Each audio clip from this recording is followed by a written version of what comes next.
서울대병원을 시작으로 내일부터 의료계 집단 휴진이 본격화됩니다.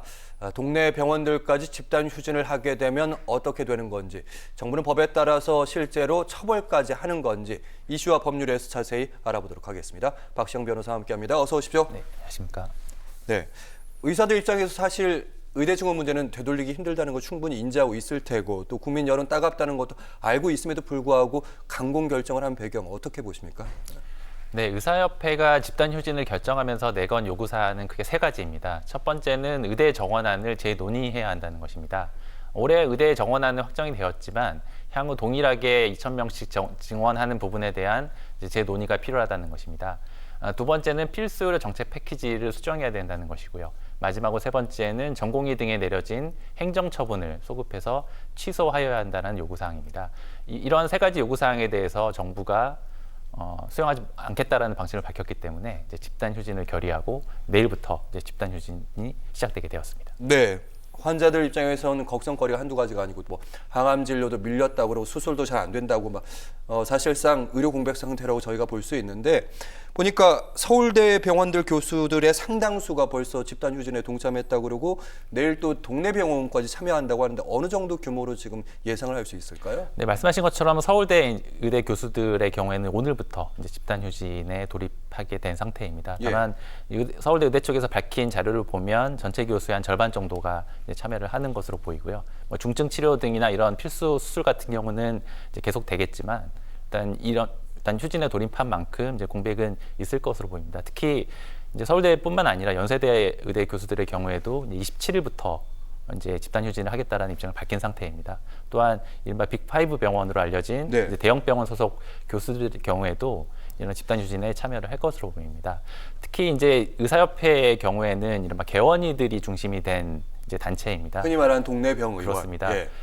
당장 내일 이제 집단 행동에 약 한 30% 정도의 이제 개원이들이 참여할 것으로 일단 의사협회 쪽에서는 밝힌 상태인데요. 네. 아무래도 이런 개원이들까지 이제 집단 휴진에 돌입하게 되면 이제 의료 공백 자체는 현실화가 될 가능성이 매우 높아 보입니다. 네, 사실은 이것 때문에 미리미리 병원을 좀 갔다 왔어야 되지 않는가 이런 저도 좀 후회를 좀 하는데, 일단 정부에서는 강경 대응입니다. 예를 들어서 업무 개시 명령도 내리고 진료 명령도 내리고 뭐 여러 가지 금지 조치를 내리고 있는데, 명령을 내렸다고 해서 다 결국에 끝에 가서 다 처벌하는 건 아니겠지만 정부의 조치가 실행이 된다면 어느 정도 처벌까지도 갈 수 있는 겁니까? 그렇습니다. 의료법 제59조를 보면 이제 정당한 사유 없이 이제 환자 진료에 막대한 지장을 초래할 경우에는 업무 개시 명령을 할 수가 있고, 만약에 업무 개시 명령에도 불구하고 이 명령을 이행하지 않을 경우에는 이제 1년 이하의 자격 정지 그리고 3년 이하의 징역까지 선고될 수가 있습니다.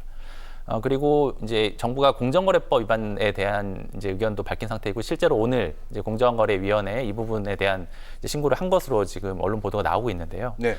사업자 단체가 부당하게 사업자의 활동을 제한하는 경우에 이제 시정 조치가 가능합니다.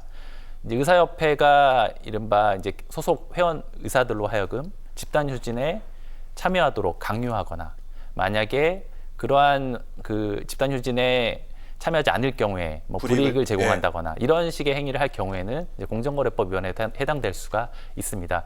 따라서 정부가 이 부분에 대한 뭐 법적 조치를 하겠다는 입장을 밝혔기 때문에 만약에 집단 휴진이 시작이 된 이후에 이런 이제 법적 쟁점들이 다퉈질 것으로 보이고요. 만약에 이 부분이 인정이 된다면 형사처벌도 가능한 상황입니다. 그렇죠. 기술적으로 가능하고, 사실 대학 교수들의 핵심 쟁점은 전공의들에 대한 처우 문제잖아요. 네. 그 부분을 이제 일시 정지할 게 아니라 완전히 그 명령 자체를 취소해라 이런 입장인 거고, 지금 보니까 업무 개시 명령부터 여러 가지 명령들 공정거래법과 쭉쭉쭉 나열했는데, 실제로 이 정도를 다 정부가 소송까지 가게 된다면 의사들이 불이익이 실제로 되는 경우가 있습니까? 지금까지 과거에서? 그렇습니다. 의사협회가 이제 방금 말씀하셨던 이제 철회가 아니라 취소를 전면적으로 해달라, 전공의들에 대한 이런 요구를 하는 이유는 뭐냐면 철회와 취소의 이제 법적 차이 때문입니다. 이제 철회라는 거는 그 처분 당시에는 정당한 사유가 있었지만 이제 시간이 흐름에 따라서 이거를 철회할 만한 사정이 있을 경우에 철회를 하는 것이고요.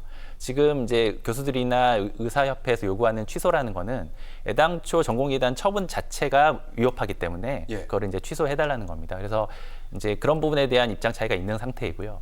실제로 말씀하신 것처럼 이런 뭐 의료법이나 공정거래법 위반에 따라서 처벌이 이루어진 경우가 있습니다. 이제 기억하시겠지만 2000년도에 의약분업 반대와 관련된 2000년 초반에 그렇습니다. 예. 집단적인 이제 그 파업이 있었고요. 예. 2014년도에는 원격 의료 또는 이제 의료 민영화 반대 이제 투쟁이 있었습니다.